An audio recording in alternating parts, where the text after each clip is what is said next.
Hey there, this is Kenneth Moore, and you're now watching Zion's Watch from Media. Alright, coronavirus, COVID-19.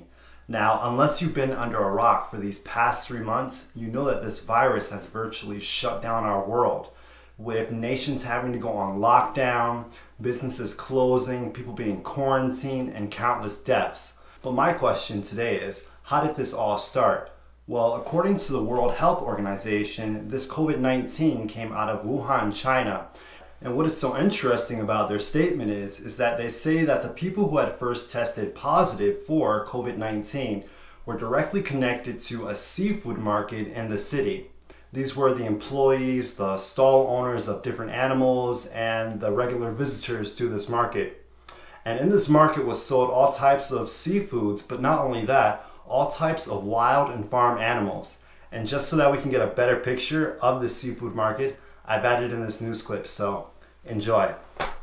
It was New Year's Eve 2019 when health officials in China admitted they had a problem. Health authorities have activated their most serious response level after an outbreak of a new type of viral pneumonia in central China. A rapidly growing number of people were developing a dry cough and fever before getting pneumonia. And for some, it turned fatal.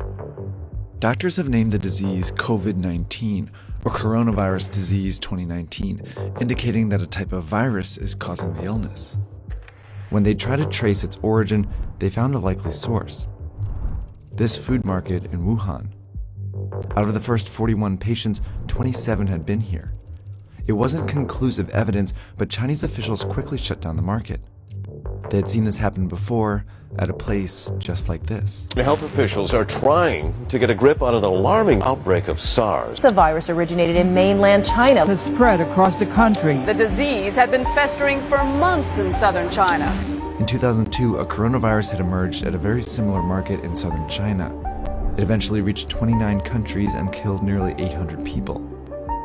Now, 18 years later, this coronavirus is in at least 71 countries and has already killed over 3,100 people.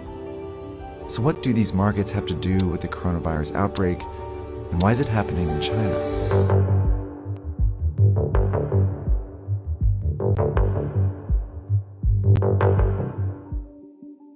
A lot of the viruses that make us sick actually originate in animals. Some of the viruses that cause the flu come from birds and pigs. HIV/AIDS comes from chimpanzees. The deadly Ebola virus likely originates in bats. And in the case of the 2019 coronavirus, there's some evidence it went from a bat to a pangolin before infecting a human. While viruses are very good at jumping between species, it's rare for a deadly one to make this journey all the way to humans. That's because it would need all these hosts to encounter each other at some point. That's where the Wuhan market comes in. It's a wet market. A kind of place where live animals are slaughtered and sold for consumption. It was not a surprise at all, and I think that it was not a surprise to many scientists. Peter Lee is a professor and expert on China's animal trade. The cages stacked above one over another. Animals at the bottom are often soaked with all kinds of liquid, animal excrement, pus, blood, or whatever the liquid they're receiving from the animals above. That's exactly how a virus can jump from one animal to another. If that animal then comes in contact with or is consumed by a human, the virus could potentially infect them. And if the virus then spreads to other humans, it causes an outbreak. Wet markets are scattered all over the world, but the ones in China are particularly well known because they offer a wide variety of animals, including wildlife. This is a sample menu reportedly from the market in Wuhan. These animals are from all over the world, and each one has the potential to carry its own viruses to the market. So could COVID-19 actually have a relationship to the seafood market? Maybe, maybe not. And we may never know down here on this world. But one thing is sure, this should be a wake-up call at least, either case warning us of the dangers of flesh foods in these last days. If they're saying that viruses can spread from animals just from coming in contact with them, then how much more dangerous is it to be putting these animals into our bodies? Now, I know one of you is probably going to say right now, hold on, wait a second. They were eating dogs, cats, and all other types of craziness over there.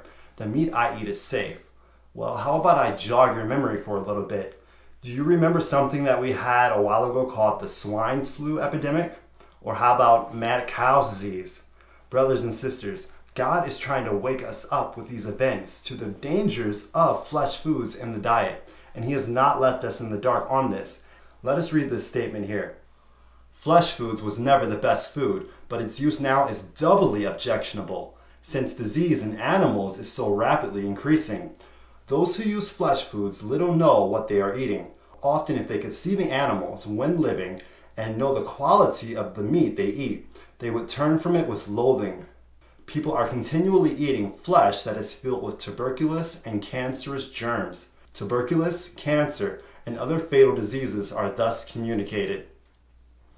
But thankfully, God doesn't just take something away and leave us with nothing in return. He gives us a better alternative, the diet that He intended for man to have, the diet of grains, fruits, nuts, and vegetables. We read, grains, fruits, nuts, and vegetables constitute the diet chosen for us by our Creator.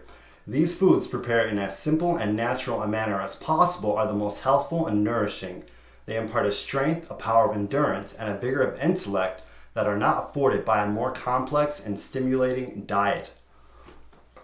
But some of you are going to say, where am I going to get my protein from? Well, guess what? The same place the cow gets it, plants.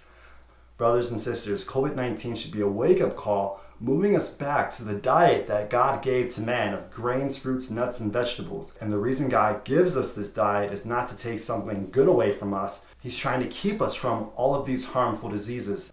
And instead, He gives us a diet that will be best for the physical, mental, and spiritual development. So, will you give His plan a try today and reap the benefits that He wants to give you? I pray that you will. This has been Kenneth Moore from Zion's Watchman Media. And as always, until next time.